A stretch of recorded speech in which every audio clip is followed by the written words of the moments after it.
Noong 12 ng Mayo, 1988, ang mag-asawang Cruz, mga may-ari ng isang sikat na alahasan sa Ongpin, Sta, Cruz, Maynila, ay bigla na lamang naglaho na parang bula. 3 araw nang nakababa ang bakal na shutter ng kanilang tindahan at hindi ito nagbubukas. Nagsimula ng magtaka ang mga katabing negosyante sa eskinita. Kilala ang mag-asawang Nestor at Lydia Cruz na hindi kailanman nagsara ng kanilang pwesto kahit isang araw. Sila yung tipo ng tao na 6:00 pa lang ng umaga ay itinatayo na ang shutter at hindi magpapatay ng ilaw hanggang hindi lumalagpas ng 10:00 ng gabi. Nang sumilip ang katabing may-ari sa siwang ng shutter, isang tanawing nagpatindig ng kanyang mga balahibo ang kanyang nasaksihan. Buo ang salamin ng mga eskaparate, ngunit tunog ng musika, wala ni isang kuwintas na ginto ang natira. Ang mga lalagyan ng singsing ay hungkag, at tanging ang orasan sa pader ang maririnig na tumitiktak. Agad rumesponde ang mga pulis, matapos makatanggap ng ulat, at sinira nila ang pinto sa likuran upang makapasok. Maayos ang loob ng tindahan. Ang mga silya ay nasa tamang lugar. At ang mga libro ng kuwenta, ledger, ay maayos na nakasalansan sa mesa. Maliban sa isang bagay, ang pinto ng kahadeyero, vault, ay nakabukas. Nang maluwag mukha itong karaniwang itsura ng isang tindahang nagsara na para sa gabi. Ang problema ay nasa loob ng kaha, 2 milyong piso. Ay, 10,000 na cash. Ang biglang naglaho. Kasama ring nawala ang 15 kilo ng ginto. At higit sa lahat, ang 60 anyos na mag-asawang Nestor Cruz at Lydia Cruz ay wala ring anumang bakas na iniwan. Sa gitna ng abalang Ongpin, 2 tao ang sabay na nawala. Walang sino man ang nakakaalam kung saan sila nagpunta. Tunog ng musika, isang tsuper ng taxi ang nagsabing may isinakay siyang matandang mag-asawa na may dalang malalaking bag. Tunog ng musika, ngunit hindi niya matandaan ang kanilang destinasyon. Isang kaminero sa madaling araw ang nakakita raw ng mga taong nagkakarga ng gamit sa isang van, ngunit hindi niya nakuha ang plaka nito. Agad ipinatawag ng mga pulis ang mga anak ng mag-asawa. Ang panganay na si Ramon ay 22 taong gulang. Tunog ng musika. Hindi siya nagtatrabaho sa alahasan ng kanyang ama. Sa halip, palipat-lipat siya sa mga kapihan at beer house sa paligid ng Quiapo at Avenida, naglalaro ng mahjong.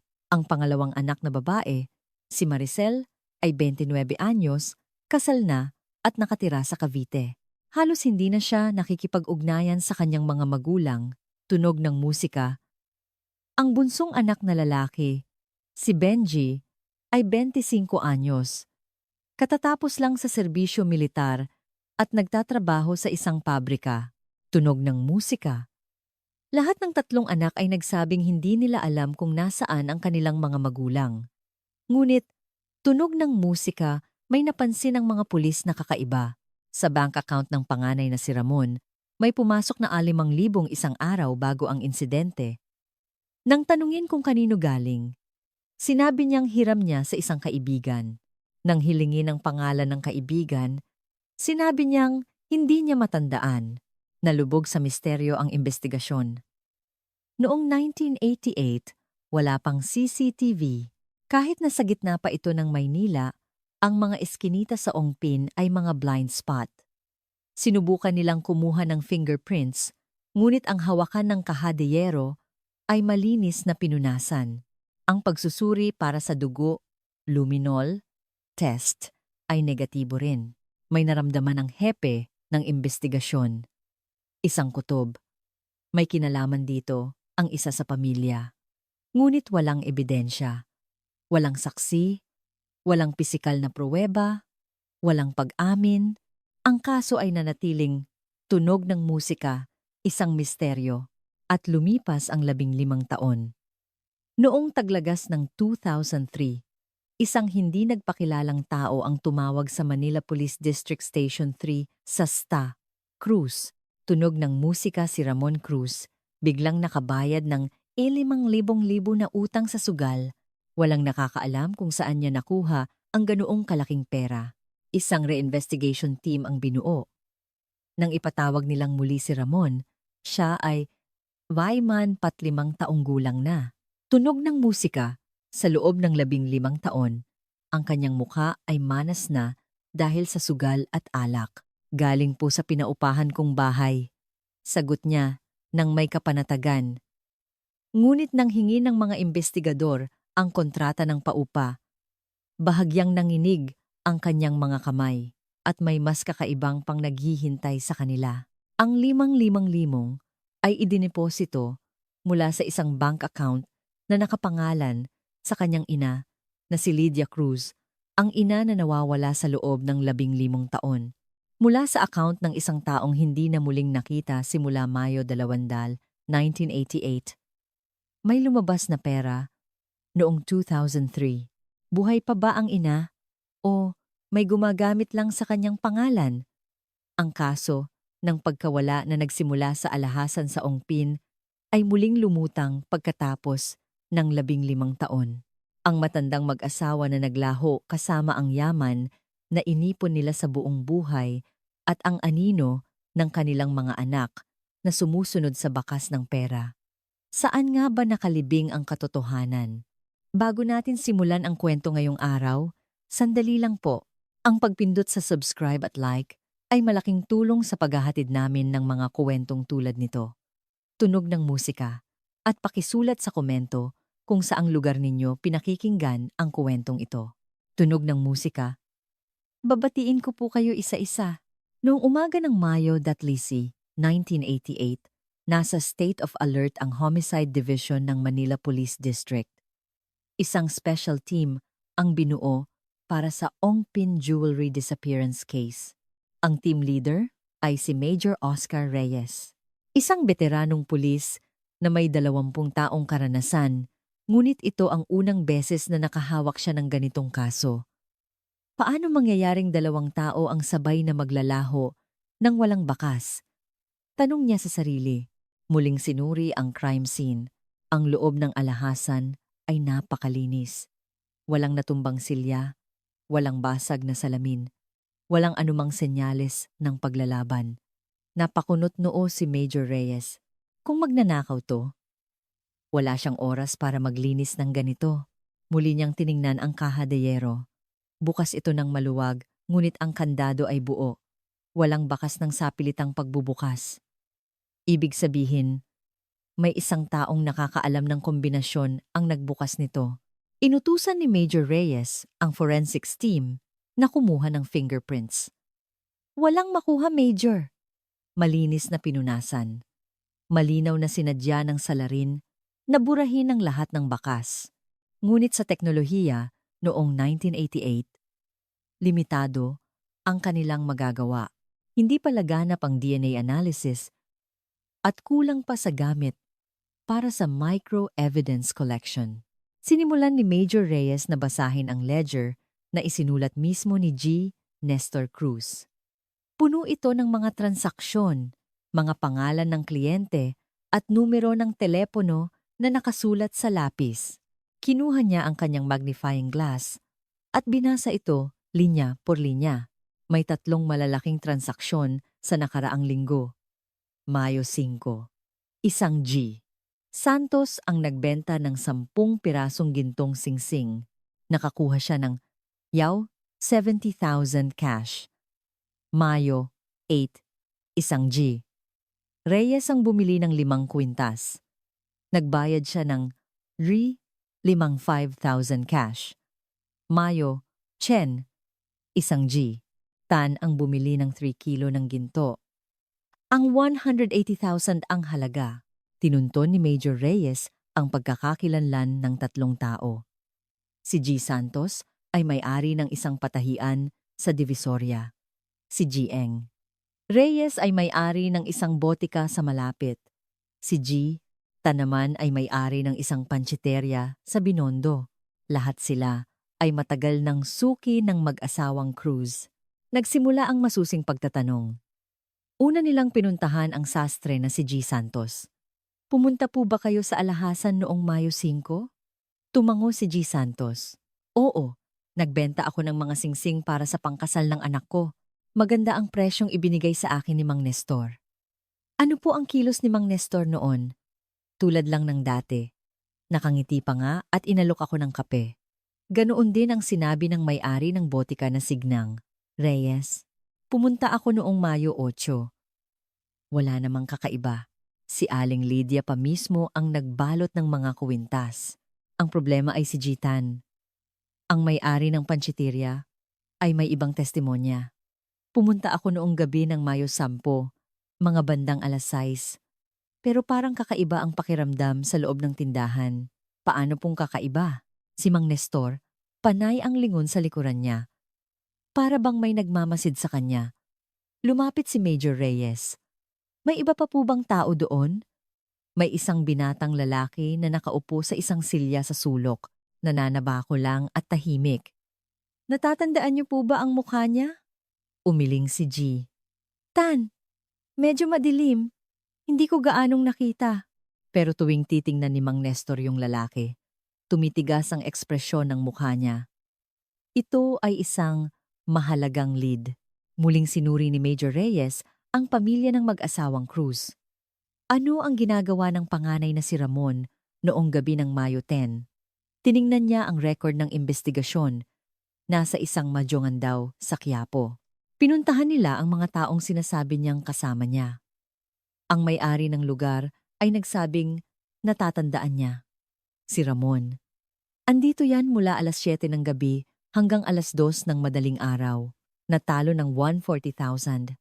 Sigurado po ba kayo? Ako mismo ang naningil sa kanya. May resibo pa ako. May alibi si Ramon. Ngunit hindi kumbinsido si Major Reyes. Mula alas 7. Nasaan siya ng alas 6? Muling ipinatawag si Ramon. Noong Mayo 10, alas 6 ng gabi, nasaan ka? Sandaling nag-atubili si Ramon. Nasa bahay po. Mag-isa? Opo, mag-isa. May makakapagpatunay ba niyan? Wala po. Tinitigan ni Major Reyes si Ramon ng diretso. Hindi ka ba dumaan sa tindahan ng tatay mo noong araw na yon? Hindi po. May nagsabi kasi, isang suki mula Binondo, na may nakita siyang binatang lalaki doon. Tumigas ang mukha ni Ramon. Ako na po ba yon? Ako lang po ba ang binatang lalaki sa buong Maynila? Walang matibay na ebidensya. Hindi nakita ng saksi ang mukha at si Ramon ay may perpektong alibi pagkatapos ng alas 7. Napabuntong hininga na lang si Major Reyes. Tinawag din niya muli ang pangalawang anak na si Maricel. Kailan po ang huli ninyong pag-uusap ng mga magulang ninyo? Mga unang linggo po ng Mayo. Hindi ko na matandaan eksakto. Ano po ang pinag-usapan ninyo? Wala naman pong importante. Tinanong lang kung kumusta. Sabi ko okay lang. Nagkukuwento po ba sila tungkol sa pera? Walang ganang. Sumagot si Maricel. Hindi po masyado. Sinasabi lang na malakas ang kita ng tindahan. Nagpapahiram po ba sila ng pera sa kuya o sa bunso ninyo? Ewan ko po. Hindi ko alam. Ang kilos ni Maricel ay malamig. Mas nangingibabaw ang pagkainis kaysa sa kalungkutan para sa nawawalang mga magulang. Naramdaman ni Major Reyes na may mali, ngunit hindi iyon sapat para ituring siyang suspek. Iba naman ang bunsong si Benji. Major, parang awa niyo na. Hanapin niyo po ang mga magulang ko. Iyak siya ng iyak sa interrogation room. Tumawag po sa akin si nanay ilang araw bago yon. Nag-aalala raw po siya kasi humihingi na naman ng pera si kuya. Magkano raw po ang hinihingi? 100,000 po. Para sa utang sa sugal. Pinagbigyan po ba ng tatay ninyo? Hindi ko po alam. Napabuntong hininga na lang si nanay sa telepono. Nag-note si Major Reyes. Humingi ng pera ang panganay na si Ramon noong unang linggo ng Mayo. At noong Mayo 11, may pumasok na 5,500 sa account ni Ramon. Ngunit walang paraan para malaman kung sino ang nagdeposito noon. Noong Mayo 15, nagsagawa ng malawakang investigasyon ang pulisya sa buong Maynila. 12 taxi driver ang kanilang natagpuan. Isa sa kanila ang nagsalita. Noong madaling araw ng Mayo, Dolls, mga 1:00, May isinakay akong matandang mag-asawa mula Ongpin. May dala silang 2 malalaking bag. Saan po sila nagpahatid? Sa bus terminal sa Pasay. Sigurado po ba kayo? Opo, doon ko sila ibinaba. Sasakay daw sila ng bus. Agad na nagtungo ang mga pulis sa terminal ng bus. Ipinakita nila ang mga litrato sa mga empleyado. Nakita niyo po ba ang mag-asawang ito? Walang sinumang nakakaalala. Huwebes ang Mayo 12 at libu-libong pasahero ang dumaan sa terminal. Wala ring CCTV. Naputol na naman ang lead. Ngunit may isa pang saksing lumitaw. Isang kaminero na nagngangalang Mang Jose. Noong madaling araw ng Mayo 12, mga 4:00, may isang van na nakaparada sa eskinita sa likod ng alahasan. Anong klasing sasakyan po? Isang puting L300 van. Mukhang may kinakarga silang gamit. Sino po ang nagkakarga? 2 lalaki, mga bata pa. Nakita niyo po ba ang mga mukha nila? Madilim po, hindi ko nakita. Pero yung isa, panay ang tawag sa telepono. Sabi niya, "Bilisan na natin, tapusin na natin to." Natuwa si Major Reyes. Ang plaka po? Hindi ko po nakita. Nakatalikod lang ako habang dumadaan. Nagkasalungatan ang mga testimonya. Sabi ng taxi driver, 1:00 ng madaling araw niya, isinakay ang mag-asawa. Sabi naman ng kaminero, 4:00 niya, nakita ang van. Hindi maaaring parehong totoo. Pinagharap ni Major Reyes ang 2 saksi. Sigurado po ako, 1:00 ko sila isinakay. Matandang mag-asawa, papuntang Pasay. Sabi ng taxi driver. Iginiit din ng kaminero. Ako rin po. Sigurado ako. 4:00 ko nakita. May van at 2 lalaking nagkakarga. Isa sa kanila ang nagsisinungaling. O pareho silang ibang tao ang nakita. Naguluhan ang mga pulis. Hindi nila alam na ang isa sa mga lalaking iyon ay kamag-anak mismo ng mag-asawa. Bumalik sa simula si Major Reyes. Kailangan niyang mas alamin pa ang tungkol sa pamilya. Sinuri niya ang kalagayang pinansyal ni Ramon. Kinumpiska ang kanyang passbook at kinuha ang lahat ng transaction records. Isang nakakagulat na katotohanan ang lumabas. Mula 1987 hanggang unang bahagi ng 1988, natalo si Ramon ng kabuuang 100,000 sa sugal. Halaga na iyon ng isang bahay at lupa sa probinsya noon. Nangutang din siya sa isang 5,006 na may 10% interes kada buwan. Alam po ba ito ng mga magulang mo? Umiling si Ramon. Hindi po siguro. Huwag kang magsinungaling. Sinabi ng kapatid mo na nag-aalala ang nanay mo sa pagsusugal mo. Nagbago ang itsura ni Ramon. Ano ngayon? Nangyari na. May utang na ako. Binayaran ba ng tatay mo? Hindi po. Kung ganoon, ano yung 5,000 na pumasok sa account mo noong Mayo 11? Sabi ko nga po, hiram sa kaibigan. Anong pangalan ng kaibigan mo? Natahimik si Ramon. Pagkaraan ng ilang sandali, bumulong siya. Hindi ko na po matandaan. Hinampas ni Major Reyes ang mesa. Aarestuhin kita kung magsisinungaling ka. Nawawala ang mga magulang mo. Kung hindi ka makikipagtulungan, ituturing ka naming suspek. Tumayo si Ramon. Hindi ko ginawa yon. Nasa madyungan ako ng gabing yon. Saan ka noong 6:00? Nasa bahay nga. Patunayan mo. Hindi makasagot si Ramon. Napaupo siyang muli at napahawak sa kanyang ulo. Hindi ko po talaga alam. Napabuntong hininga si Major Reyes. Walang ebidensya. Hinala lang, hindi sapat para makapanghuli ng kriminal. Muling inimbestigahan ang anak na babae, si Maricel. Hindi maganda ang relasyon niyo ng mga magulang niyo, tama? Tanong ni Major Reyes. Hindi naman po, sagot ni Maricel. Pero totoo na hindi na kayo nakipag-ugnayan pagkatapos mong ikasal? Naging abala lang po. Nagpapadala po ba sila sa inyo ng pera? Nag-alinlangan si Maricel. Paminsan-minsan po. Magkano? Mga 1,000 po kada buwan. Malaki na rin yon. Hindi naman po. Malaki ang gastusin sa pagpapalaki ng mga anak. Itinala ito ni Major Reyes.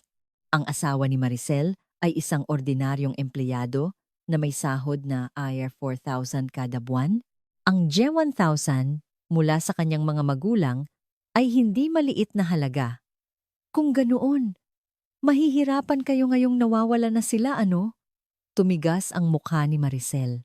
Anong ibig niyong sabihin? Dahil hindi na kayo makakatanggap ng allowance, hindi sumagot si Major Reyes. Tinitigan niya lang si Maricel. Umiwas ng tingin si Maricel. Alam mo ba na nanghihiram ng pera ang kuya mo sa mga magulang natin? Narinig ko po. Alam mo kung magkano? Hindi po eksakto, pero tumawag si nanay minsan. Sabi niya, problema na naman daw si kuya. Ang tatay mo? Mas galit daw po si tatay. Sabi pa raw niya, hindi niya pamamanahan si kuya. Isang mahalagang testimonya. Nagbanta si Nestor Cruz na aalisin sa mana ang panganay na si Ramon. Kung totoo ito, may motibo si Ramon. Kailangan niyang gumawa ng paraan bago makagawa ng huling habilin ng kanyang ama. Muling ipinatawag ni Major Reyes si Ramon. Sinabi ng tatay mo na aalisin ka niya sa mana, tama? Nagulat si Ramon. Sino pong nagsabi niyan? Narinig ko sa kapatid mo. Kasungalingan po yan. So hindi sinabi ng tatay mo yon? Kinagat ni Ramon ang kanyang labi. Sinabi niya po, pero hindi naman seryoso yon. Paano mo nalaman? Ganoon po talaga si tatay. Paggalit, kung ano-ano ang sinasabi. Kinabukasan, okay na ulit siya. Nag-away din ba kayo noong Mayo 10? Hindi sumagot si Ramon. Nasa tindahan ka ng tatay mo ng alas 6 ng gabing yon, tama? Hindi po. Nakita ka ng suki mula Binondo. May binatang lalaki raw na nakaupo sa sulok. Ako na po ba yon? Sino pa? Ikaw?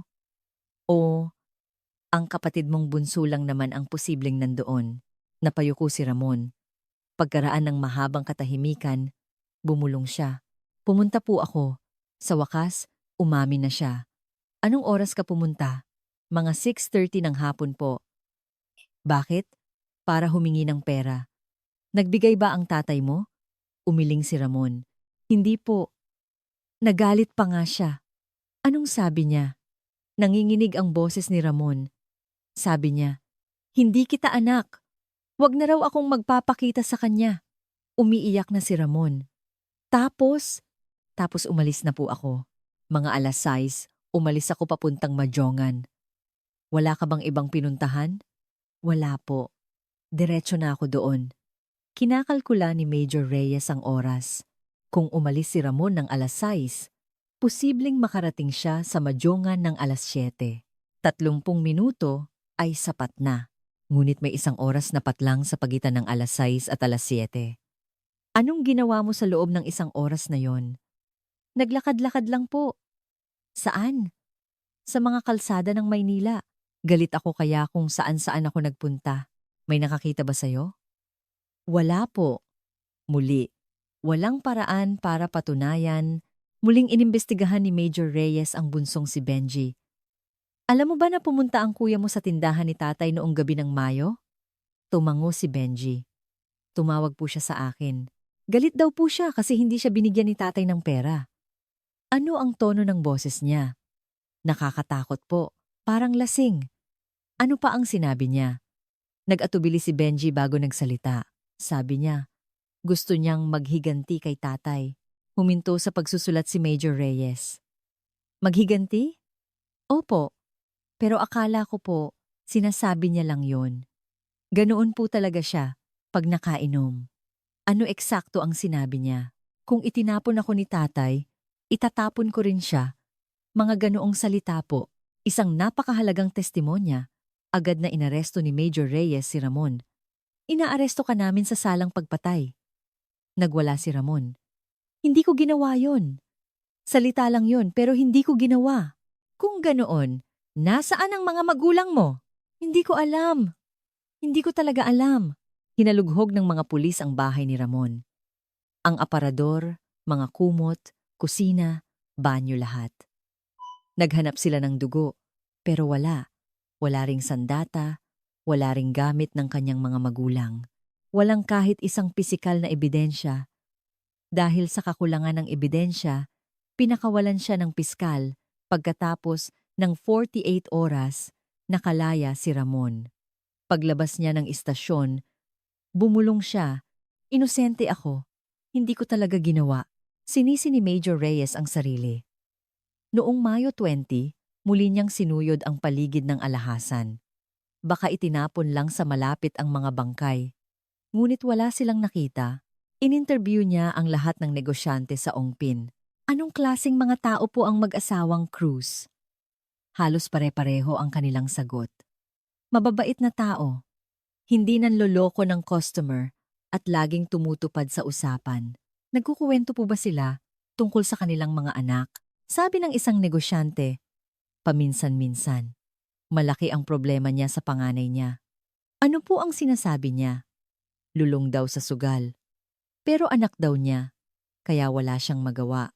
Sabi naman ng isa pa. Minsan, umiiyak si Aling Lydia, sabi niya. Buwan-buwan daw siyang nagpapadala ng pera sa mga anak niya, pero ni salamat, wala siyang naririnig.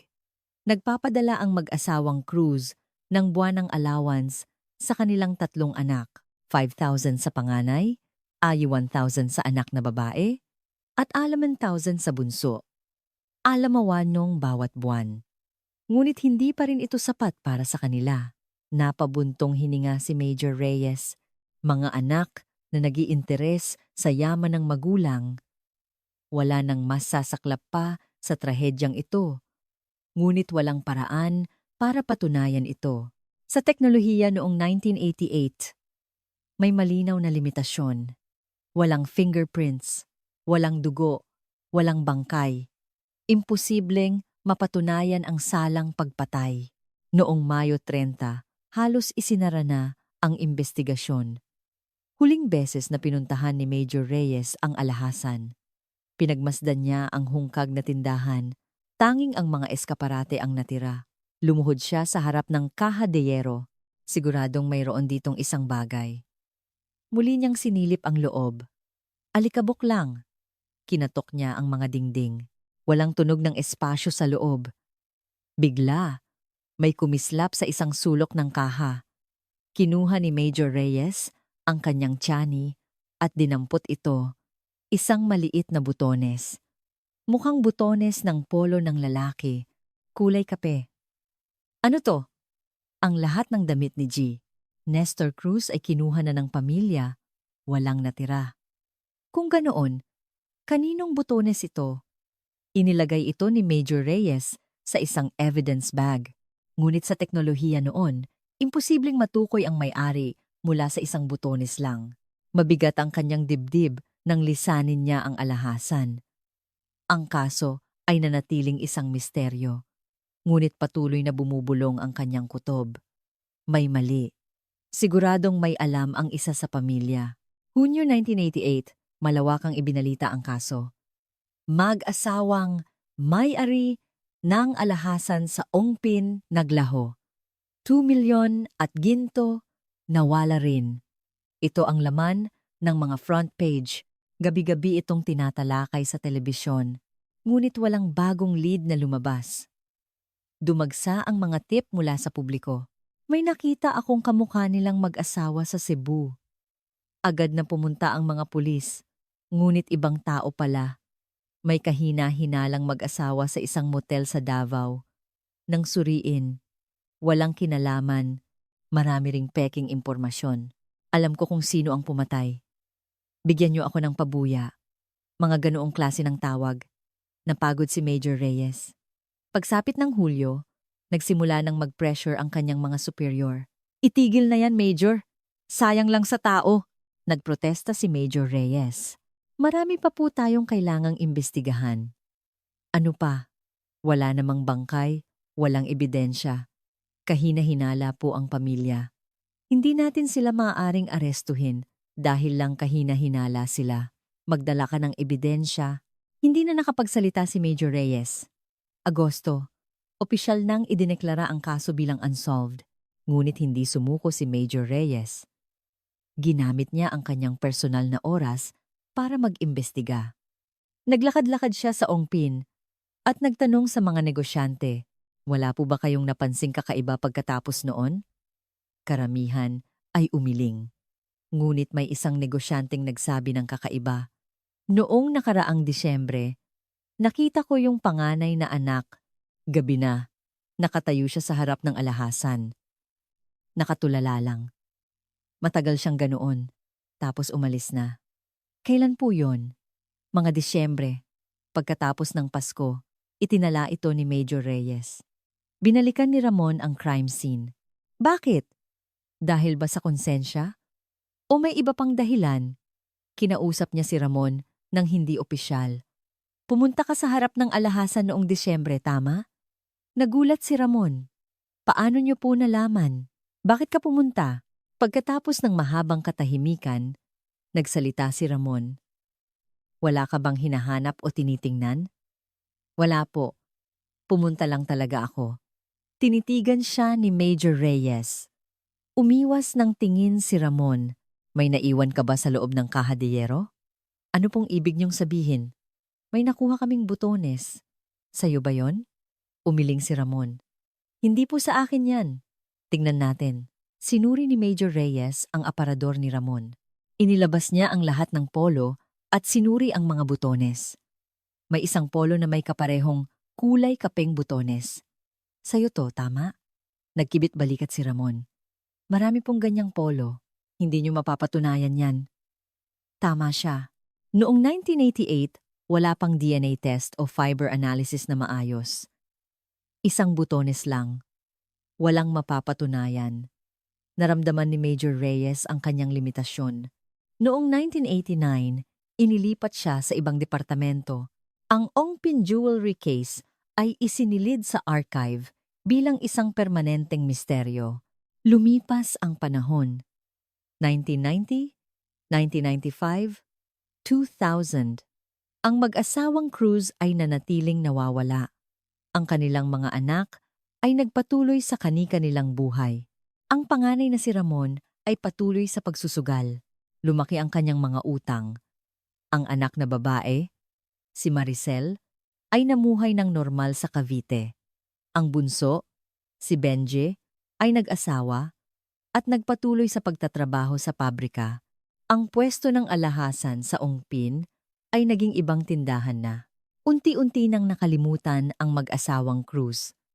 Ang kaso ay nalibing na sa limot.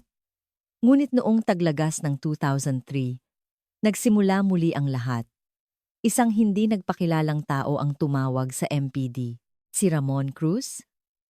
Biglang nakabayad ng 5,000 na utang sa sugal. Kakaiba ang pinanggalingan ng pera niya. Hinalungkat ng hepe ng investigasyon ang mga lumang file. 1988, Ongpin Jewelry Case. Unsolved.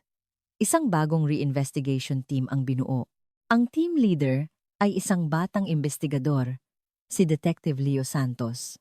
Magdamag niyang binasa ang file ng kaso mula 1988. Pati ang mga personal na tala ni Major Reyes ay kanyang sinuri. Sigurado ako, inside job to, gawa ng pamilya. Iyon ang kutob ni Detective Santos at noong 2003, ang teknolohiya ay malayong-malayo na sa 1988. Posible na ang DNA testing at umunlad na ang digital forensics. Nagsimula ang isang bagong investigasyon. Ang unang target, ang panganay na si Ramon. Siya ay amang Baipunpain, taong gulang na. Mas manas ang mukha at amoy alak. Saan galing ang 5,000? Galing po sa pinaupahan ko. Ipakita mo ang kontrata. Inilabas ni Ramon ang isang dokumento mula sa kanyang bag. Ang petsa ay Agosto 2003. Ang pangalan ng umuupa ay Maria Santos. Bigay mo sa amin ang contact number ni Maria Santos.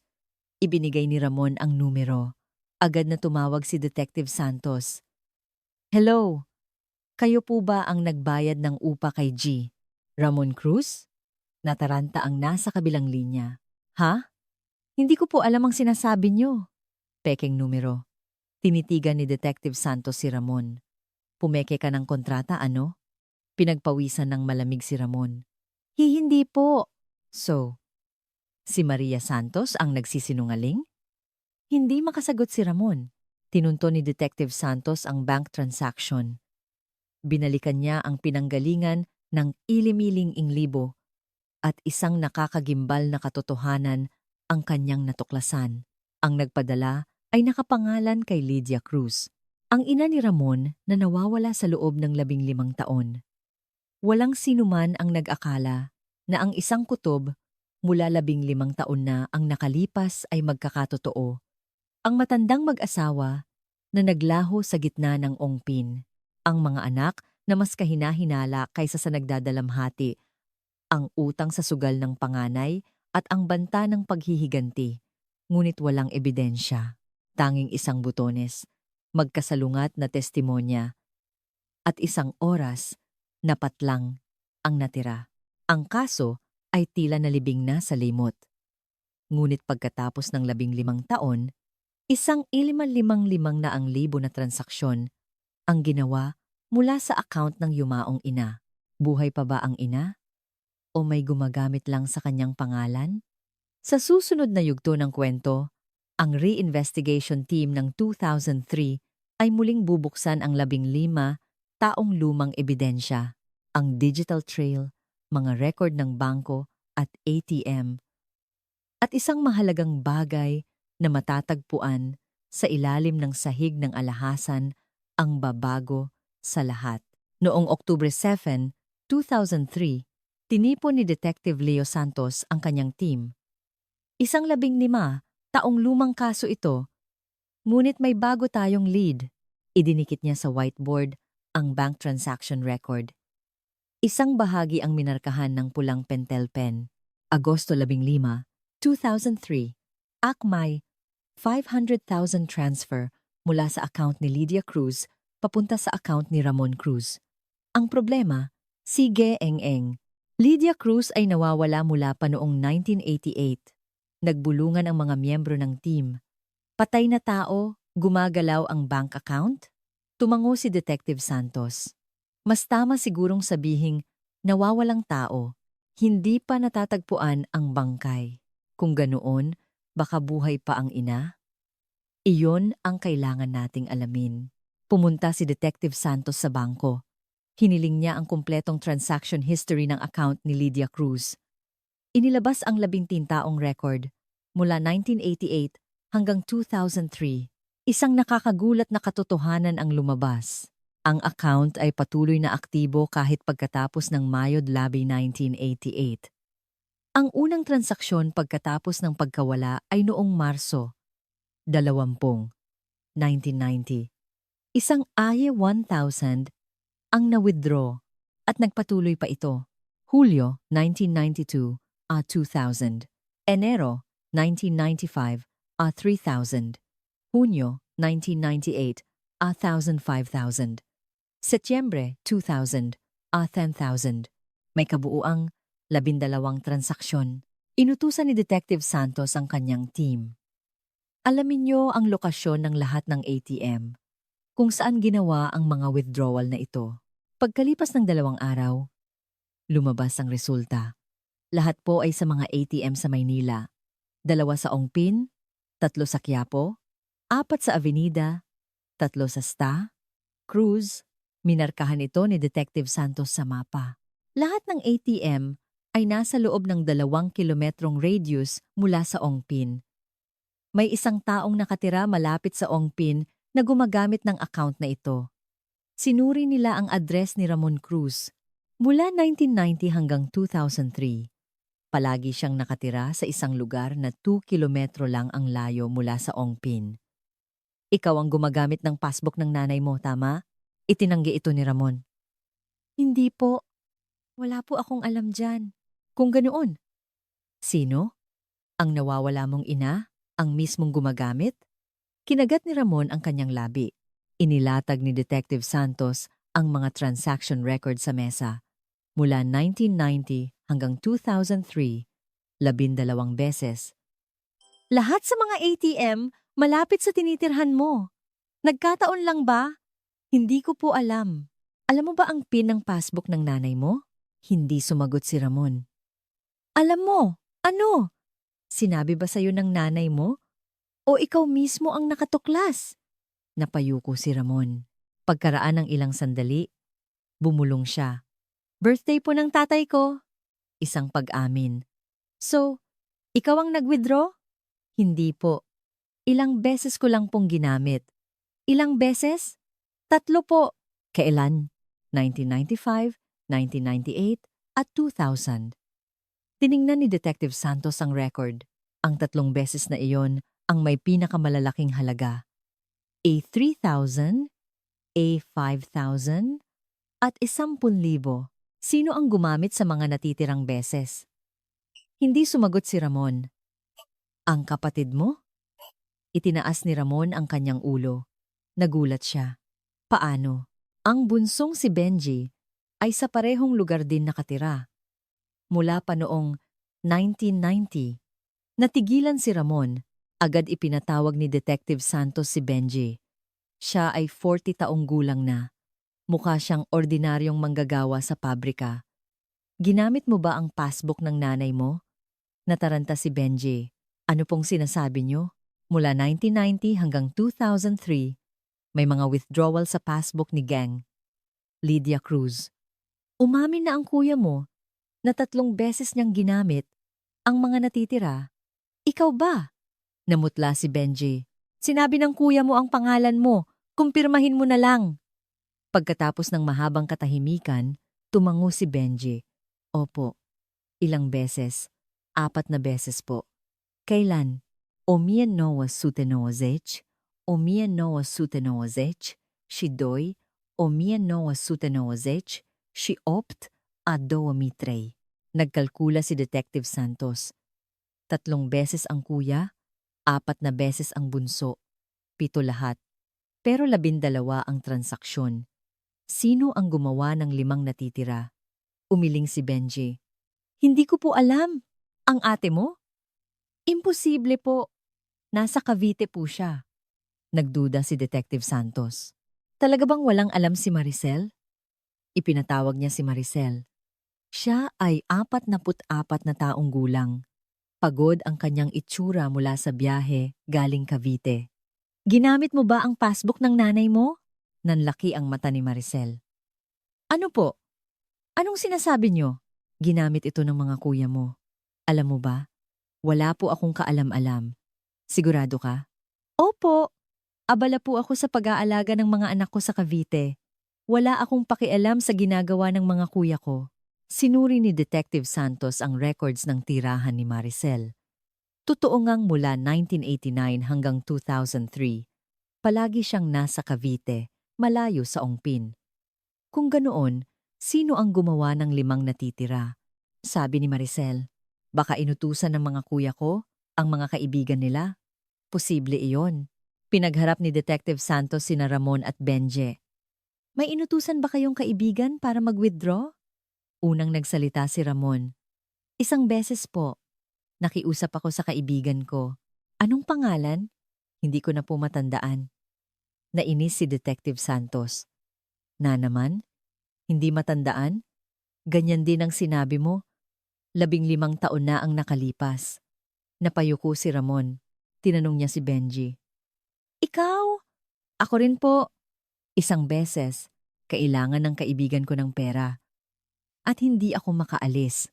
So, 2 beses inutusan ang mga kaibigan. Paano yung 3 pa? Parehong hindi sumagot ang 2. Sinuri ni Detective Santos ang oras ng mga ATM transaction. Marso 20, 1990, 11 a.m. Hulyo 5, 1992, 2 p.m. Enero 10, 1995, 4 p.m. Karamihan ay sa oras ng trabaho sa karaniwang araw. Mahirap para sa isang empleyado na umalis. Anong ginagawa mo noong Marso 20, 1990, 11 a.m.? Sumagot si Benji. Ako po ang nag-withdraw noon. Nag-half day po ako sa pabrika. Hulyo 5, 1992, 2 p.m. Enero 10, 1995, 4 p.m. Muling sumagot si Ramon. Ako rin po. Sinuri ni Detective Santos ang mga natitirang oras.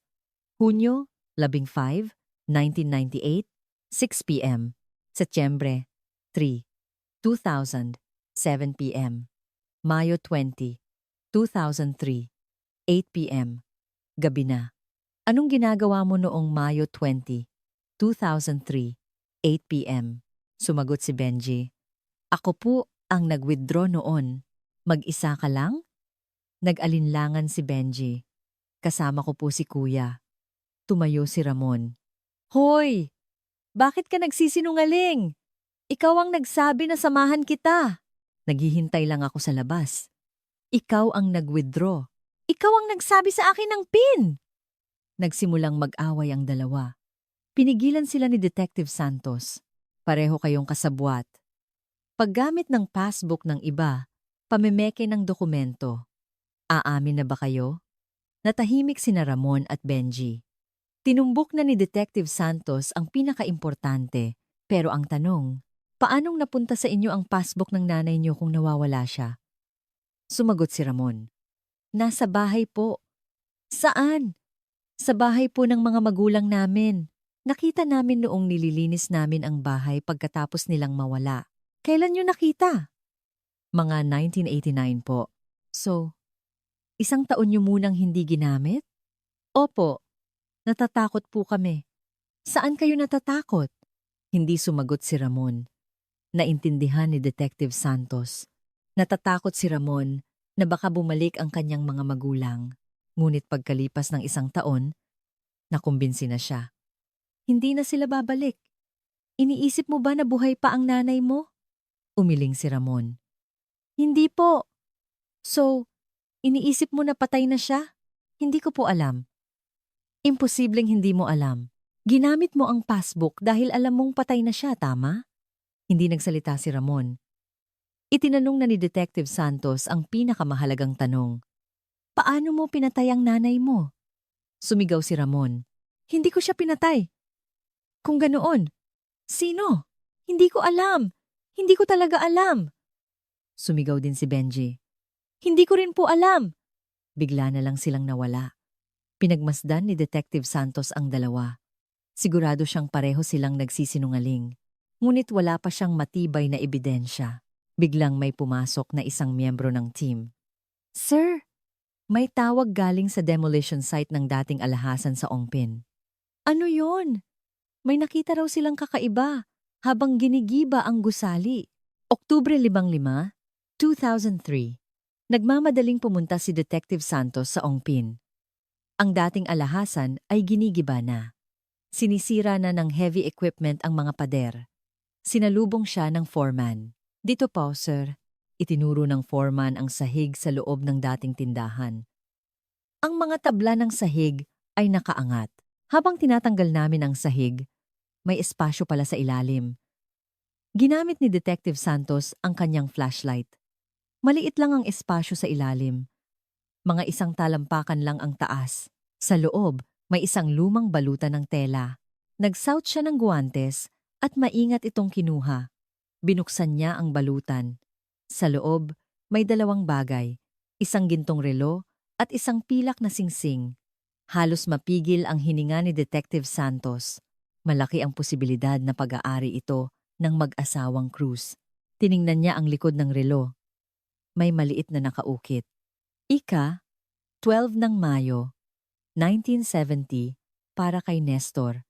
Mula kay Lydia. Sina Nestor at Lydia Cruz nga. Regalo para sa kanilang anibersaryo. Tiningnan din niya ang loob ng singsing. May nakaukit din. Magpakailanman. 1970. Agad niya itong inilagay sa evidence bag at ipinadala sa crime lab. Pagkalipas ng 2 araw, lumabas ang resulta. Sa likod ng relo, may nakitang bakas ng dugo. Anong blood type? Type A. Type A si G. Nestor Cruz. Tama. Tama po. Posible bang i-DNA test? Kukuha kami ng sample sa mga anak. Tinawag ni Detective Santos si Ramon. Kailangan namin ng DNA comparison sa tatay mo. Kukuha kami ng blood sample. Sumunod naman si Ramon. 1 linggo, lumabas ang resulta. Kumpirmado ang pagiging mag-ama. Ang dugo sa relo ay kay G. Nestor Cruz. Ebidensya na dumanas ng karahasan ang ama. Ipinasuri din ni Detective Santos ang singsing. May kakaibang bakas sa loob nito. May mga gasgas. Nang tingnan sa microscope, mukhang mga letra. Anong nakasulat? Hindi malinaw, pero mukhang saklolo. Kinilabutan si Detective Santos, ang inang si Lydia Cruz. Sa kanyang mga huling sandali, ay nag-iwan ng mensahe sa singsing. Paano niya nagawa yon?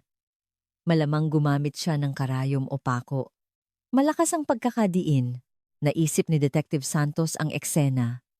Si Lydia Cruz, nakakulong sa isang madilim at makipot na lugar. Ginagamit ang kanyang huling lakas para iukit ang mga salita sa singsing. May nakuha bang fingerprints? Dahil 15 taon na, halos wala nang natira, pero may ilang piraso na maaaring i-reconstruct. Ikukumpara namin sa fingerprints ng mga anak. Tinawag nila si Maricel para kunan ng fingerprints bilang babaeng kamag-anak. Pagkalipas ng ilang araw, lumabas ang resulta. Partial match confirmed. Sa ina nga ang singsing. Ang mag-asawang Cruz ay pinatay sa loob ng alahasan at ang relo at singsing ay itinago sa ilalim ng sahig. Muling ipinatawag ni Detective Santos sina Ramon at Benji. Natagpuan na namin ang relo ng tatay nyo at ang singsing ng nanay nyo. Tumigas ang mukha ng dalawa. Sa relo, may dugo ng tatay nyo. Sa singsing, may nakaukit na saklolo na isinulat ng nanay nyo. Nanginginig na nagtanong si Ramon. At totoo po ba yan? Resulta yan mula sa crime lab. Hindi kami nagsisinungaling. Napayuko si Benji.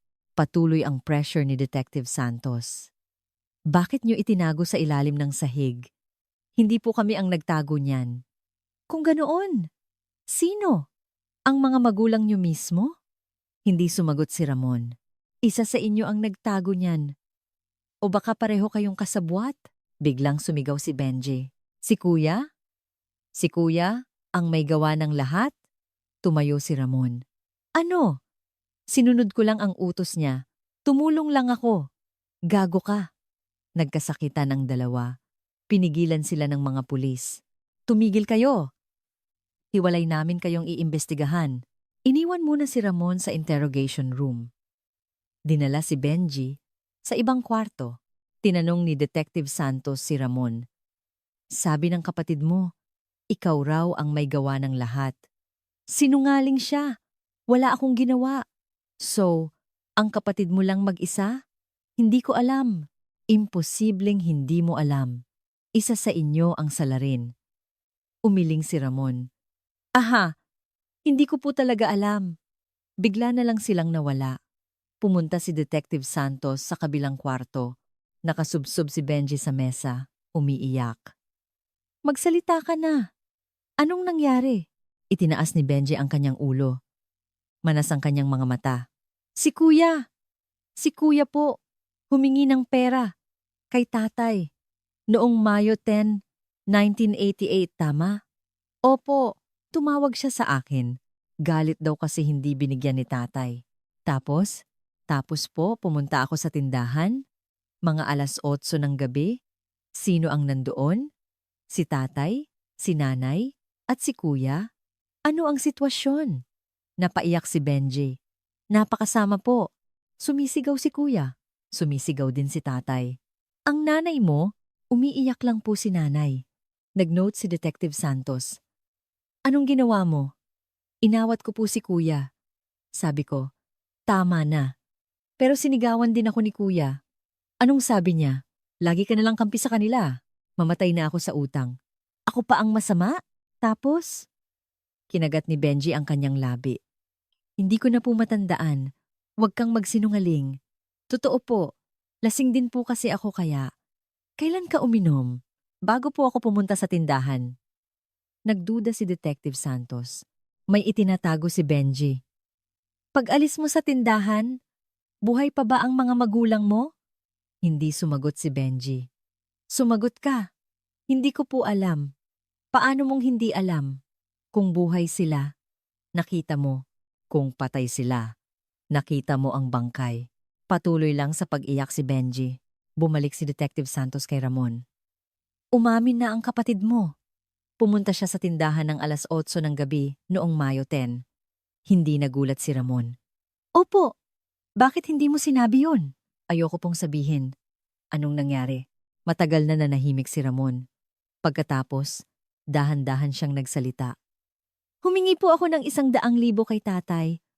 Pambayad sa 6,000,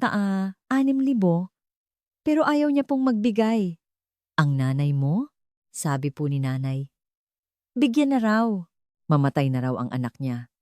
Pero nagalit si tatay. Anong sabi niya? Nanginginig ang boses ni Ramon. Utang mo sa sugal. Ikaw ang magbayad. Hindi na kita anak. Kaya nagalit ka. Opo, sobrang galit ko. Sinaktan mo ba siya? Umiling si Ramon. Hindi po. Sungpaman. Anong ginawa mo? Sumigaw lang po ako. Tapos umalis na ako. Anong oras ka umalis? Mga 8:30 po. Ang kapatid mo, nauna po siyang umalis sa akin. Ayaw na raw niyang manood. So, naiwan ang mga magulang mo mag-isa? Opo, inayos ni Detective Santos ang timeline. 6 p.m. Dumating si Ramon. Nag-away sila ng ama. 10 p.m. Dumating si Benji. Nagpatuloy ang away. 8 to 10 p.m. Unang umalis si Benji. 8 30 p.m. Umalis si Ramon. Pagkatapos noon, sino ang kasama ng mag-asawa? May naisip na bagong posibilidad si Detective Santos. May iba pa bang pumunta pagkatapos noon? Itinaas ni Ramon ang kanyang ulo. Hindi ko po alam. Pagkaalis ko. Wala na akong alam. May inaasahan ba silang bisita? Sandaling nag-isip si Ramon. May parating pong isang suki. Sino? Hindi ko po alam eksakto. Pero narinig ko si tatay sa telepono. Darating daw ng alas 9. Isang mahalagang lead. Sino raw ang darating? Hindi ko po narinig.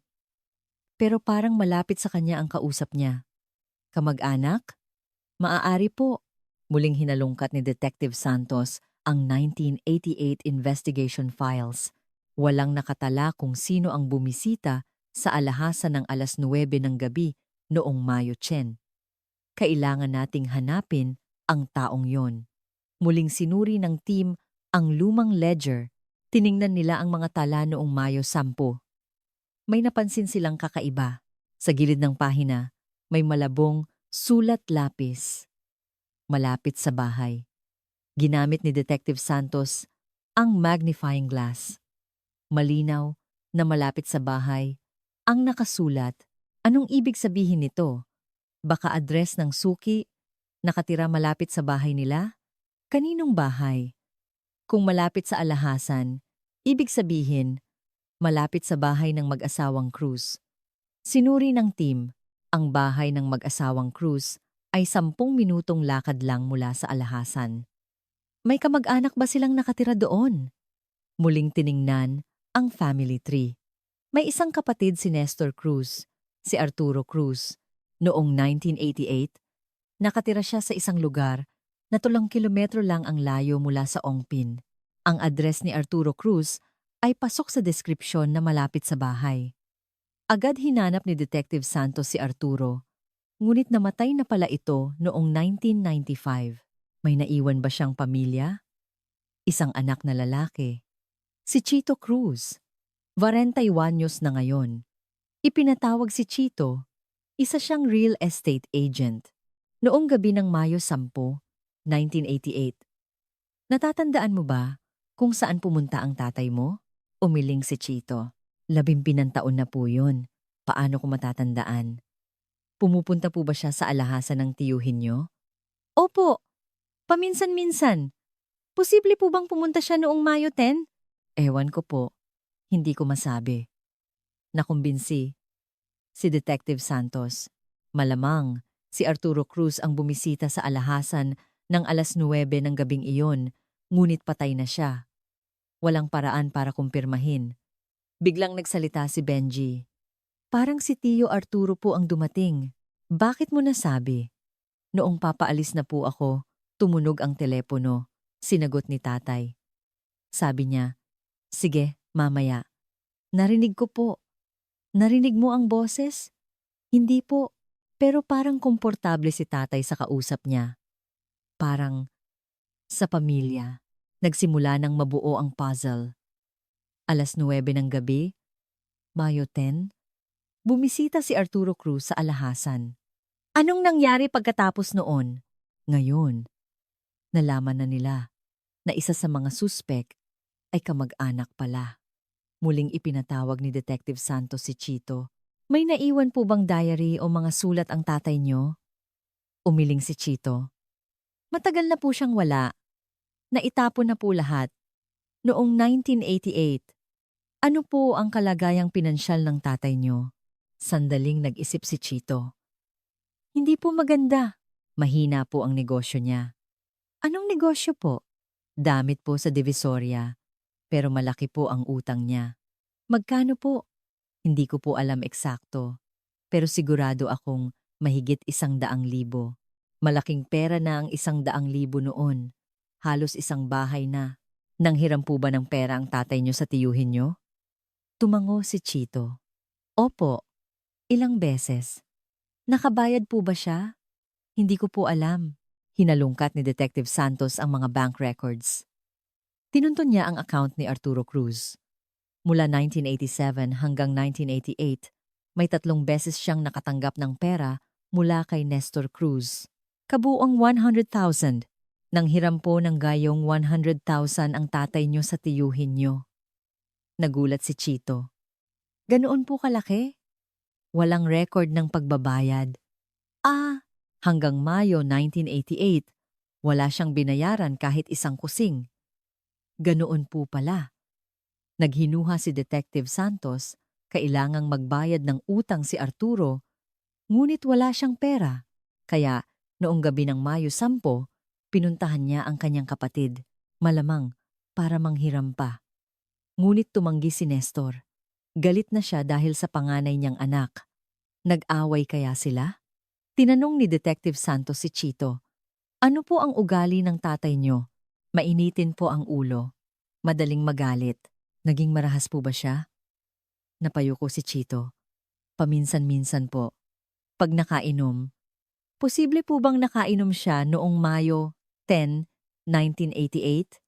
Hindi ko po alam. Muling binasa ni Detective Santos ang 1988 investigation files. Si Arturo Cruz ay hindi kailanman inimbestigahan. Walang sinumang naghinala sa kanya. Bakit hindi siya inimbestigahan ng mga pulis noon? Sumagot ang isang miyembro ng team.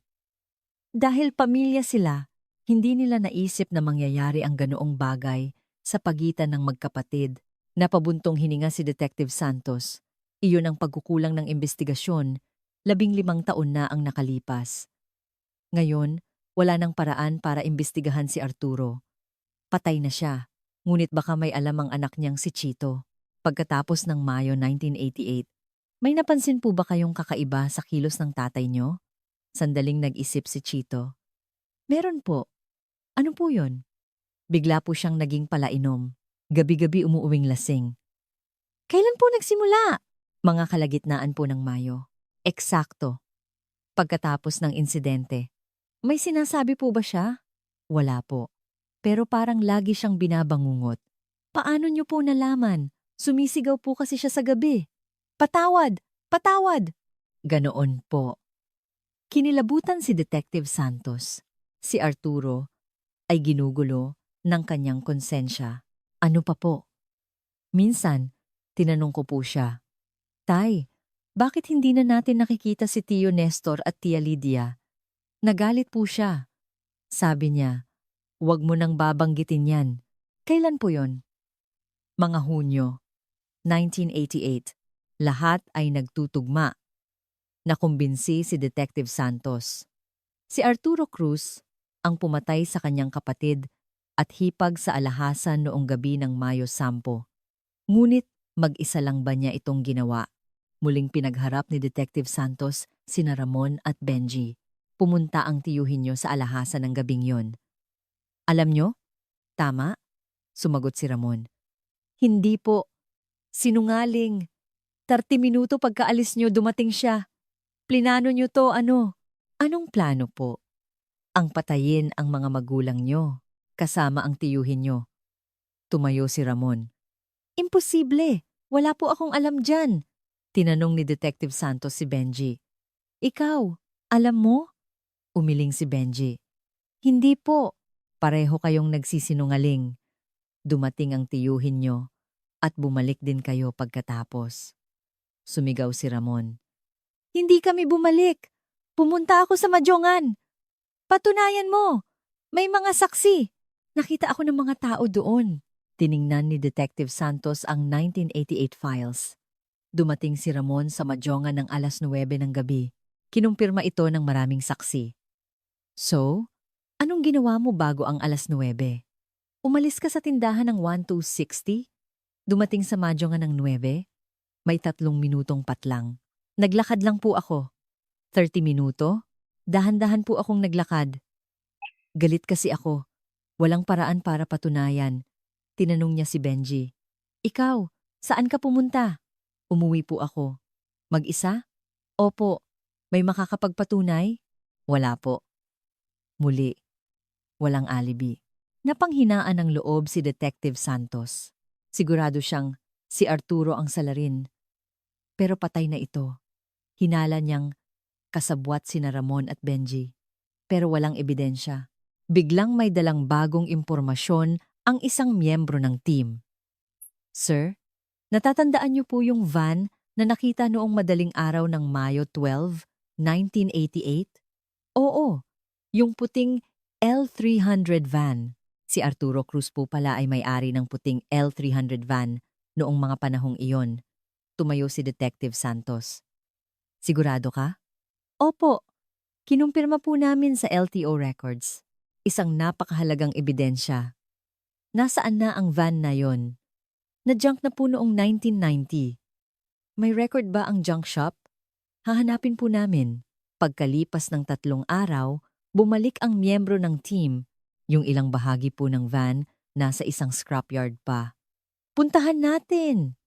Pumunta si Detective Santos sa scrapyard. Hindi madaling hanapin ang 15 daong lumang pyesa, ngunit natuntun nila ito. Kinumpirma ang chassis number. Kay Arturo Cruz nga ang van. Suriin niyo ang sahig ng cargo bay.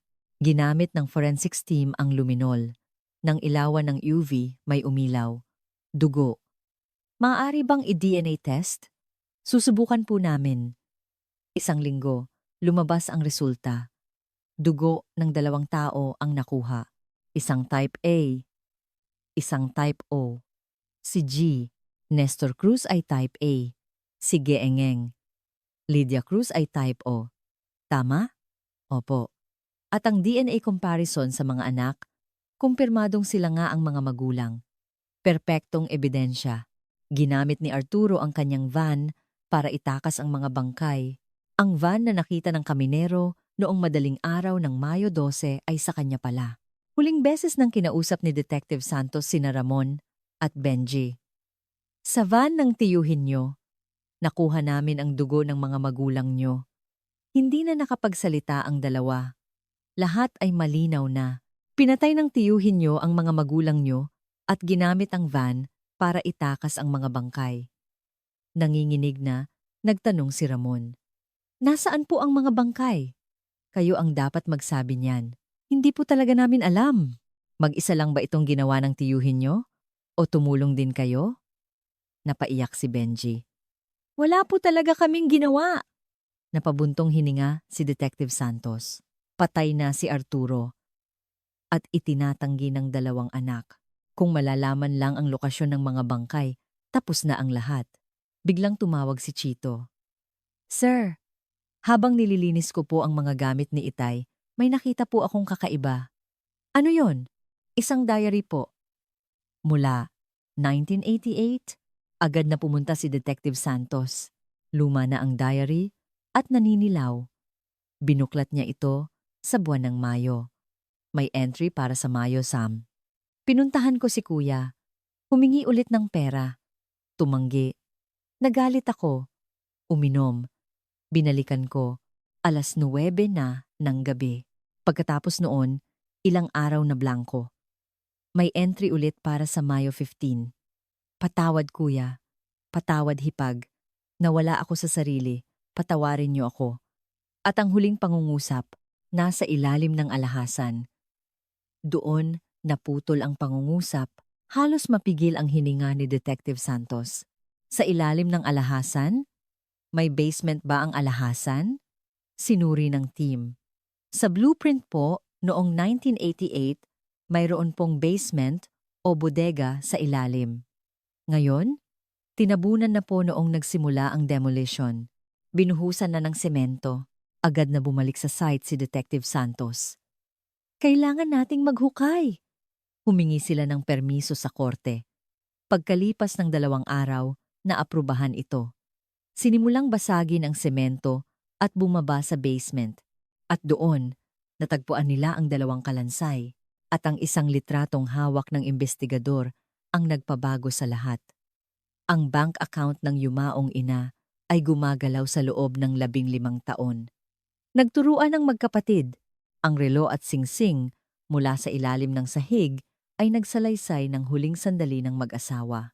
Ang saklolo na inukit ng ina sa singsing, ang dugong bakas ng ama sa relo, at ang biglang paglutang ng tiyuhin si Arturo Cruz. Ang dugo sa kanyang van, ang pag-amin sa kanyang diary, at sa wakas, ang 2 kalansay mula sa basement ng alahasan.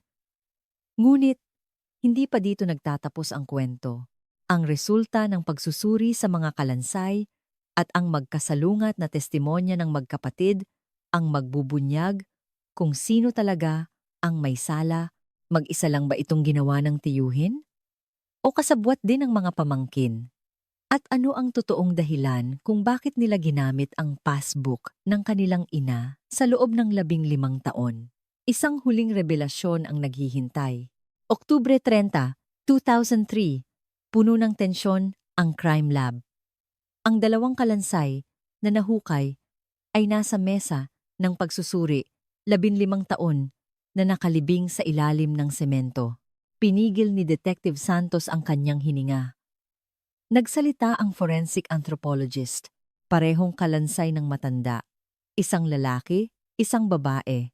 Edad, tinatayang 50s hanggang 60s. Tugma sa edad ng mag-asawang Cruz. Sanhi ng kamatayan, itinuro ng eksperto ang mga bungo. Ang bungo ng lalaki may bali sa kaliwang bahagi. Malakas na pagpalo ng isang matigas na bagay. Tumango si Detective Santos. Ang babae? Ang leeg ng babae? May pinsala? Mukhang sinakal? Ang malagim na katotohanan ay unti-unti nang lumalabas. Posible bang i-DNA test? Kumuha na po kami ng sample. 1 linggo po ang hihintayin. Sa loob ng 1 linggo, patuloy na inimbestigahan ni Detective Santos sina Ramon at Benji. Nakita niyo na ang diary ng tiyuhin niyo. Umamin siya. Tumango si Ramon. Opo. Itatanggi niyo pa rin ba na wala kayong alam? Wala po talaga kaming alam. Hindi namin akalain na gagawin yun ni Tiyo. Hindi naniwala si Detective Santos. Tumawag kayo sa tiyuhin niyo noong gabi ng Mayo Sampi, tama? Hindi po. Sinungaling. Hinahanap na namin ang call records. Noong 1988, hindi pa maayos ang pag-iingat ng call records. Ngunit nagbakasakali si Detective Santos. Ikaw ang tumawag sa tiyuhin mo. Sinabi mong galit ka. Dahil hindi ka binigyan ng pera ng tatay mo, tumigas ang mukha ni Ramon. Kailangan din ng pera ng tiyuhin niyo. May utang siyang U100,000 sa tatay mo. Kaya nagplano kayong dalawa. Hindi po! Kung ganoon, bakit may pumasok na 5,000 sa account mo noong Mayo 11? Bigay ng tiyuhin mo, ano? Hindi sumagot si Ramon. Ganoon din ang ginawa niya kay Benji. Alam mong tumawag ang kuya mo sa tiyuhin niyo, tama? Umiling si Benji. Hindi po. Kasama ka rin doon. 9:30 ng gabi. Mayo 10. Bumalik kayong dalawa sa alahasan. Hindi po kami bumalik. Kung ganoon, bakit may dugo ng mga magulang nyo sa van ng tiyuhin nyo? Mag-isa lang ba niyang binuhat ang mga bangkay? Hindi na nakapagsalita si Benji. 2 bangkay yon. Mahigit 60 kilo bawat isa. Mahirap buhatin mag-isa. Nanginginig na nagsalita si Benji. Nalaman lang po namin, kinabukasan. Kailan? Umaga po ng Mayo, 12. Tumawag po si Tiyo. Sa wakas, nagsimula na ang pag-amin. Anong sabi niya? May nangyari raw pong malaki. Patay na raw po sila Kuya Nestor at Ate Lydia. Tapos? Nagulat po kami. Tinanong namin kung anong nangyari. Anong sabi ng tiyuhin niyo? Napaiyak si Benji. Aksidente lang daw po. Nag-away sila. Hindi niya sinasadya. Nag-note si Detective Santos. Anong ginawa niyo? Humingi po ng tulong si Tiyo. Anong tulong? Napayuko si Benji. Sa paglipat po ng mga bangkay. Isang napakahalagang pag-amin. So, tumulong kayo? Opo. Kasama ang kuya mo? Opo. Kaming 3 po ni Tiyo. Muling ipinatawag ni Detective Santos si Ramon. Umamin na ang kapatid mo. Tumulong kayo sa paglipat ng mga bangkay noong umaga ng Mayo. 2 ba? Hindi na itinanggi ni Ramon. Opo. Sana sinabi mo na yan noon pa. Natakot po ako. Baka isipin nyo. Kasabwat kami. Hindi ba talaga kayo kasabwat? Sumigaw si Ramon. Hindi po kami ang pumatay. Si Tiyo lang po mag-isa. Patunayan mo. Umalis po kami bago mag-9 ng gabi noong Mayo 10. Buhay pa po sila noon. Kailangan itong kumpirmahin. Talaga bang si Arturo lang ang may gawa? Nobyembre 6, lumabas ang resulta ng DNA test. Ang DNA mula sa mga kalansay ay kumpirmadong mag-ama at mag-ina kina Ramon at Benji. Sila nga po ang mag-asawang Cruz. Opisyal nang nakumpirma, muling inimbestigahan ni Detective Santos ang magkapatid. Paano nyo inilipat ang mga bangkay noong Mayo? 12. Sumagot si Ramon. Mga 4:00 po ng madaling araw, pumunta kami gamit ang van ni Tiyo. Sa likod po kami dumaan. Nasaan ang mga bangkay? Nasa loob po ng tindahan. Sa sahig. Paano nyo binuhat? Binalot po namin sa kumot at isinakay sa van. Tapos, ibinaba po namin sa basement. Sino ang naghukay? Humina ang boses ni Ramon. Kaming 3 po. May dala pong semento si Tiyo. Gaano katagal? Mga 3-4 na oras po. Natapos kami bago sumikat ang araw. Kinilabutan si Detective Santos. Ang magkapatid, inilibing ang sarili nilang mga magulang. Anong ginawa niyo pagkatapos? Sinabihan kami ni Tiyo na huwag kaming magsasalita. Kasabwat na rin daw kami. Tinakot kayo? Opo. Pag nagsalita raw kami sa pulis, sabay-sabay kaming makukulong. Kaya nanahimik kayo? Tumango si Ramon. Patawad po. Napabuntong hininga si Detective Santos. Bakit niyo itinago ang relo at singsing sa ilalim ng sahig? Ako po ang gumawa noon. Bakit? Napaiyak si Ramon.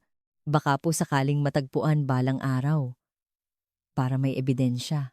So, gusto mong malaman ang katotohanan? Opo. Sobrang sama po ng loob ko sa mga magulang ko. Hindi makapaniwala si Detective Santos. Kung gusto niya ng katotohanan, bakit siya nanahimik ng 15 taon? Kung ganoon, bakit niyo ginamit ang passbook ng nanay niyo? Hindi sumagot si Ramon. Nakumbinsi si Detective Santos. Si Ramon ay nasa pagitan ng konsensya at kasakiman. Gusto niyang malaman ang katotohanan, pero kailangan din niya ng pera. Kailan namatay ang tiyuhin niyo? 1995 po. May sinabi ba siya bago mamatay? Nanginginig na nagsalita si Ramon. Patawad, sabi niya. Dahil sa akin, naging kriminal din kayo. Hindi niyo ba naisip na sumuko noon? Naisip po, pero may cancer na po si Tiyo noon. Ilang buwan na lang daw ang itatagal. Kaya hinayaan nyo na lang? Opo, inisip namin. Mamamatay na rin naman siya. Umiling si Detective Santos. Duwag. Hindi na nagsalita si Ramon. Isang tanong na lang ang natitira. Talaga bang mag-isang pinatay ni Arturo ang mag-asawa? O nandoon din ang mga pamangkin? Muling hinalungkat ni Detective Santos ang 1988 files. Baka may nakaligtaan siyang ebidensya. Bigla, may naalala siya. Noong 1988, may isang lumang photo studio sa Escolta. Mahilig itong kumuha ng mga litrato ng mga tanawin sa kalsada. Baka may litrato sila noong Mayo 10. Pinuntahan ng team ang photo studio, ngunit sarado na ito. Hahanapin po namin ang may-ari. Pagkalipas ng 4 na araw, natagpuan nila ang dating may-ari. Isa na siyang 70 anyos na matanda. May naitago po ba kayong mga litrato mula Mayo 1988? Tumango ang matanda. Lahat na itabi ko. Kasaysayan ng studio ko yan. Maaari po ba naming makita? Inilabas ng matanda ang isang lumang kahon ng mga film. Nakasulat, Mayo 1988. Ito na lahat. Ipinadevelop ni Detective Santos ang lahat ng film. Daan-daang litrato ang lumabas. Sa isa sa mga ito, may isang napakahalagang eksena at ang isang litratong hawak ng investigador ang nagpabago sa lahat. Ang litrato ay kuha noong madaling araw ng Mayo 11, 1988, alas 5. Ang eksena ay sa isang eskinita sa Maynila. Malapit sa likod ng alahasan, sa litrato, may 3 lalaki. Isang mukhang 50 anyos, 2 mukhang 20s hanggang 30s. Lahat sila ay may bitbit na malalaking balutan. Ginamit ni Detective Santos ang magnifying glass. Malinaw ang mga mukha. Si Arturo Cruz at sina Ramon at Benji. Ito na ang ebidensya. Nagtipo ng team. Tingnan niyo ang oras. Alas 5 ng madaling araw. Sabi ni Ramon. Tumulong lang siya kinabukasan. Pero nandito siya sa crime scene mismo pagkatapos ng krimen. Ano kaya ang laman ng mga balutan? Malaki ang posibilidad ng mga bangkay. Agad ipinatawag ni Detective Santos si Ramon. Inilatag niya ang litrato. Ano to? Nang makita ni Ramon ang litrato, namutla siya. Alas 5 ng madaling araw, Mayo 11. Sabi mo, tumulong ka lang kinabukasan. Pero itong litrato, sinasabing nandoon ka mismo pagkatapos ng krimen. Hindi na nakapagsalita si Ramon. Nagsinungaling ka. Magkakasama kayo mula pa sa simula. Napayuko si Ramon. Pagkaraan ng ilang sandali. Bumulong siya. Patawad po. Sabihin mo ang totoo. Anong nangyari noong gabi ng Mayo San? Huminga ng malalim si Ramon. At dahan-dahan siyang nagsalita. Umalis po ako sa tindahan ng Waliit 30. Pero hindi pa rin nawala ang galit ko. Tapos po, tinawagan ko si Tio Arturo. Sa wakas, lumalabas na ang katotohanan. Anong sinabi mo? Sinabi ko po naggalit ako kasi hindi ako binigyan ng pera ni tatay. Anong sabi ng tiyuhin mo? Galit din daw siya. Pinagbabayad na raw siya ni Kuya Nestor sa utang niyang E100,000. Tapos, sabi po ni Tio, sabay na kaming bumalik. Baka sakaling makumbinsi namin siya. Nag-note si Detective Santos. Anong oras kayo nagkita? Mga 8:04 po. Malapit sa alahasan. Ang kapatid mo? Tinawagan ko rin po siya. Sabi ko. Sumama siya. Dumating ba siya? Tumango si Ramon. Opo, mga alas 9. So, 3 kayong pumasok sa alahasan? Opo. Napigil ang hininga ni Detective Santos. Buhay pa ba ang mga magulang niyo noon? Opo. Buhay pa po sila. Anong nangyari? Nagsimulang umiyak si Ramon. Nanghingi po ulit kami ng pera. Pati si Tio. Nagalit po si tatay. Bakit daw kami sabay-sabay na pumunta ni isang kusing daw? Wala siyang ibibigay. Tapos, nanginginig na nagpatuloy si Ramon. Sumigaw po si Tio. Singilin na raw niya yung A100,000. Sumigaw din po si tatay. Nangutang na nga raw, hihingi pa. Nag-away sila? Opo. Sinugod po ni Tio si tatay. Lumapit si Detective Santos. Anong ginawa niya? Tinulak niya, sinuntok. Natumba po si tatay. Saan siya natumba? Sa gilid po ng kahadeyero, yung ulo niya. Hindi na maipagpatuloy ni Ramon. Humagulgol siya. Tahimik na nagtanong si Detective Santos. Namatay ba siya? Tumango si Ramon. Opo, agad po. Ang nanay mo? Mas lalong umiyak si Ramon. Sumigaw po si nanay. Nataranta si Tio. Tinakpan niya ang bibig. Gamit ang kamay? Opo, pero pilit pa rin pong sumisigaw si nanay. Kaya, sinakal siya ng tiyuhin mo? Tumango si Ramon. Kinilabutan si Detective Santos. Anong ginawa niyo? Wala po kaming nagawa. Masyadong mabilis ang pangyayari. Hindi niyo man lang inawat? Inawat po namin. Pero huli na. Kinumpirma ni Detective Santos ang kwento kay Benji. Magkatugma ang kanilang testimonya. So, ang tiyuhin niyo ang salarin. At kayo, nanood lang? Sumagot si Ramon. Opo, krimen din ang panonood lang. Alam ko po. Alam ko. Inayos ni Detective Santos ang mga kaso. Si Arturo Cruz, murder. Sina Ramon at Benji, accomplices to murder at concealing a crime. Pagkatapos, inilibing niyo ang mga bangkay sa basement. Opo, sinunod lang po namin ang utos ni Tio. Yung pera at ginto sa kaha? Lahat? Hindi po. Binigyan niya kami ng kaunti. Magkano? Tig 100,000 po.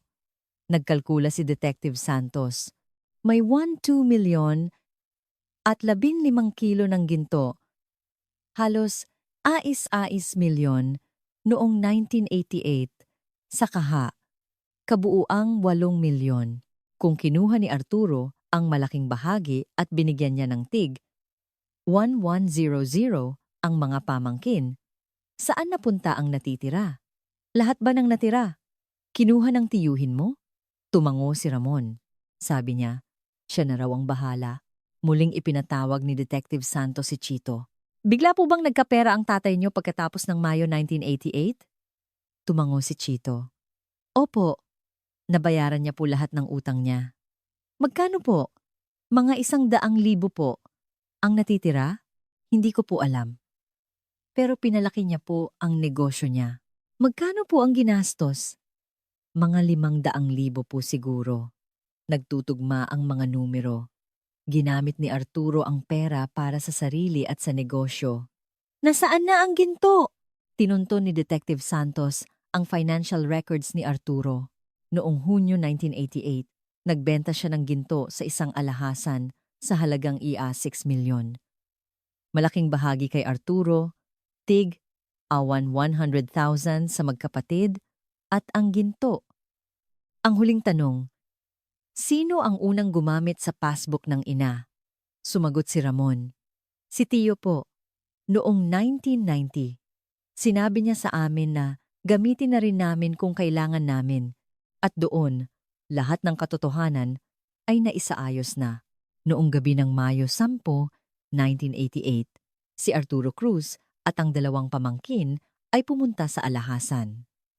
Aksidenteng napatay ni Arturo ang kanyang kapatid at pagkatapos ay sinakal ang kanyang hipag. Tinulungan siya ng dalawang pamangkin na ilibing ang mga bangkay. Pinaghatian nila ang yaman at nanahimik sa loob ng 15 taon. Hanggang sa isang anonymous tip ang muling nagbukas sa kaso. Isinulat ni Detective Santos ang report para sa piskal. Suspect, Ramon Cruz, accomplice to parricide, concealing a crime, falsification. Suspect, Benji Cruz, accomplice to parricide, concealing a crime, falsification. Principal suspect, Arturo Cruz, parricide, double counts, robbery. Dahil sa pagkamatay, case closed. Nobyembre 15, 2003, inaresto ang magkapatid. Nagsimula ang paglilitis. Pebrero 2004, sa Manila Regional Trial Court, hiniling ng piskal ang pinakamabigat na parusa. Pinanood lang ng mga akusado ang pagpatay sa kanilang mga magulang. Hindi lang iyon, itinago nila ang bangkay at pinaghatian ang yaman. Sa loob ng 15 taon, dinungisan nila ang alaala ng mga biktima. Humingi naman ng mas magaan na parusa ang abogado. Natakot lamang ang mga akusado. Dahil sa banta ng kanilang tiyuhin, napilitan silang tumulong. Sila ay lubos na nagsisisi. Ang litrato mula sa photo studio ang naging pangunahing ebidensya, ang resulta ng pagsusuri sa mga kalansay, at higit sa lahat, ang kanilang pag-amin. Tinanong ng hukom, "Akusado Ramon Cruz, may huli ka bang sasabihin?" Tumayo si Ramon, nakayuko. "Patawad po sa aking mga magulang. Hindi po ako tao. Dahil sa pera, tinalikuran ko sila. Handa po akong pagdusahan ang aking kasalanan." Akusado Benji Cruz? Umiiyak na nagsalita si Benji. "Nanay, lagi kong naaalala ang huling sandali. Ang mga mata niyo habang nakatingin sa akin. Habang buhay, hinding-hindi ako mapapatawad." Pebrero 27, 2004, ibinaba ang hatol. Akusado Ramon Cruz, hinahatulan ng 15 taong pagkakakulong. Akusado Benji Cruz, 12 taong pagkakakulong. Hindi pinigilan ng mga akusado ang pagpatay sa kanilang mga magulang, itinago ang bangkay, at sinira ang ebidensya. Ito ay isang malaking krimen laban sa pamilya at sa Diyos. Ngunit, dahil ang direktang pumatay ay ang kanilang tiyuhin at sila ay nagsisisi, ito ang magiging hatol. Ang anak na babae, si Maricel, ay umiiyak sa korte. Napatunayang wala siyang kinalaman sa krimen. Pagkatapos ng paglilitis, binalikan ni Detective Santos ang lugar ng alahasan sa Ongpin. Isa na itong bagong gusali na may mga coffee shop at butik. Tumingala siya sa langit. "Makakapagpahinga na po kayo."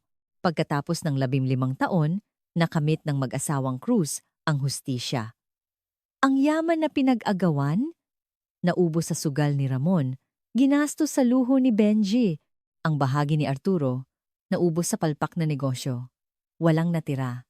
Isang trahedya na dulot ng kasakiman.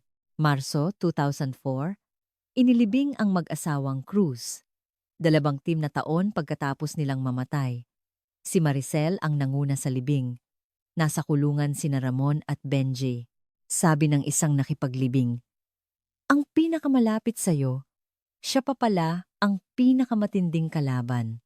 Taong 2019, nakalaya si Ramon. Ginapa-anyos na siya.